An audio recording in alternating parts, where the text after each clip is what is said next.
hosting Gina Ochsner, reading from her debut novel, The Russian Dreambook of Color and Flight, a finalist for the Oregon Book Award for Fiction and the nominee for the 2009 Orange Prize for Fiction. Gina lives in Kaiser with her husband and 4 children. She has written 2 previous books, both short story collections.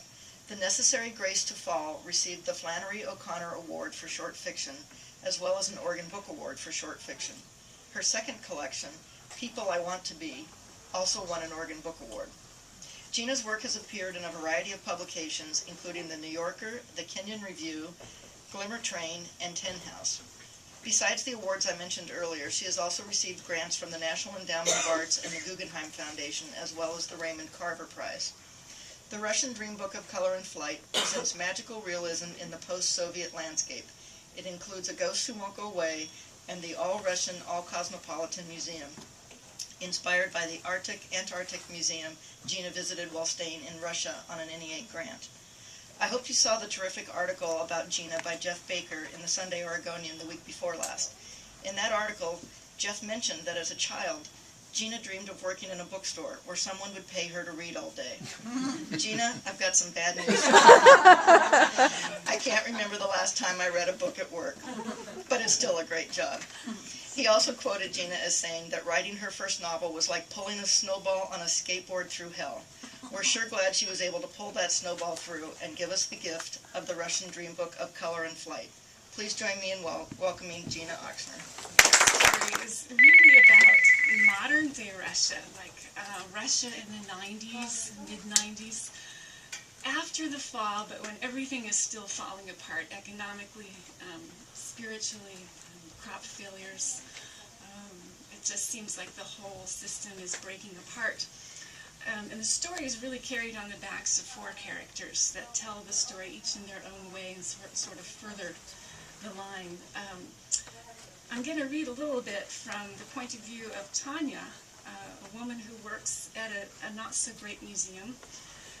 The reason why it's not so great is she's made most of the exhibits herself. And so she has a lot of heart, but not very much talent. And she lives with a ridiculously Orthodox grandmother. So this opens with her. For the devout Russian Orthodox, that tenebrous moment when dark dissolved into day was the very same moment when the knees should touch the floor. This was the moment when the faithful bowed to the red corner, the place in every Orthodox home where the family icons and a candle were kept. It was a hard religion for the arthritic and frail, but for as long as Tanya had lived with her grandmother, that is, all of Tanya's life, Lucaria had been as faithful to these rituals as a barnacle to the bottom of a boat. Every morning Tanya listened to her grandmother roll carefully off her bed and scuffle through the dark to the kitchen. A soft scraping of the legs of the wooden chair, a quiet grunt, and Tanya knew the woman was up. A clatter of metal, a moment of supreme silence, and then, as she listened very hard, something odd, the sound of a kiss. This morning routine had always seemed a great mystery to Tanya. The only icons Tanya had ever seen were wooden ones displayed in a glass cabinet, and that was in a church that had been shut down and then reopened as a museum. Kept as they were under lock and key, there was no possibility of owning these relics. Certainly no one kissed them.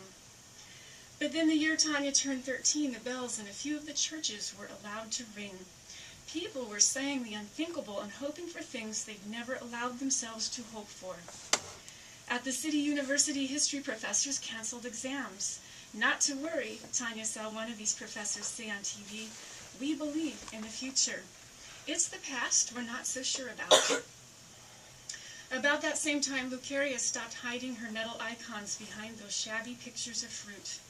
All this inspired in Tanya a boldness she'd never felt before, and one morning she followed her grandmother into the kitchen, solemnly watched the morning protocol, and even ventured a religious question. Why do you kiss the icons? Lucaria did not look at Tanya, but merely climbed down from the wooden chair as steadily as she had climbed onto it, as if she'd known all along that Tanya had been observing her. The kiss is a reminder to hold heaven on the lips, Lucaria said evenly. Tanya helped Lucaria scoot the chair back to its proper place. "Do they kiss back?" she asked. In 2006, I was in St. Petersburg, and we had a free day. I was studying a class called Untranslatable Russian, and it was a great class. There are so many things that just, they don't translate. So we had a break, and it was called a smoker's break, so we could have 15 minutes or more, as long as the pack held out or whatever. It's like a break is a real stretchy thing. So I took off because I knew this guy smoked. It could be a while. And I went to this museum that I'd heard about, the Arctic-Antarctic Museum. And I had been researching Shackleton and Scott and a few others, and I thought, I wonder what they have.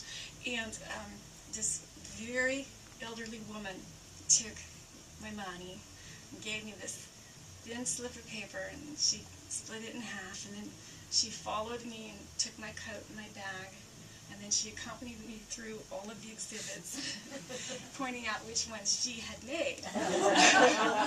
And they had one of Shackleton's boots. They had one of Scott's biscuits. They had the most amazing things at this museum. But there was the greatest thing was when she left me and she went to the middle of the museum where there was this stuffed wolf, this big white boreal wolf, and it was kind of up in the air on a pedestal, and she got a ladder out and she climbed the ladder very nimbly for being as old as she was, and she combed its coat for like 20 minutes. Oh my God. She just, you could tell she just loved this wolf. This was what got her up out of the bed each morning, was to take care of this thing. And I thought, you know, it was really by accident. I was a secondary ed major at George Fox, and one of the classes we had to take was creative writing. And I was dreading it, because reading is no problem, but I have never tried to create anything. And I was so terrified. And then this professor, this very spry and sprightly person, leaped up onto a desk and hung chalk out of his nose. And I thought, this will be okay. I can get through this. And he kind of tricked us into writing. He didn't say, you're going to end up at the end of the term writing a paper or writing a story. He would give us little assignments like, write 100 words about anything. And then the next week it would be something else, very small, very small.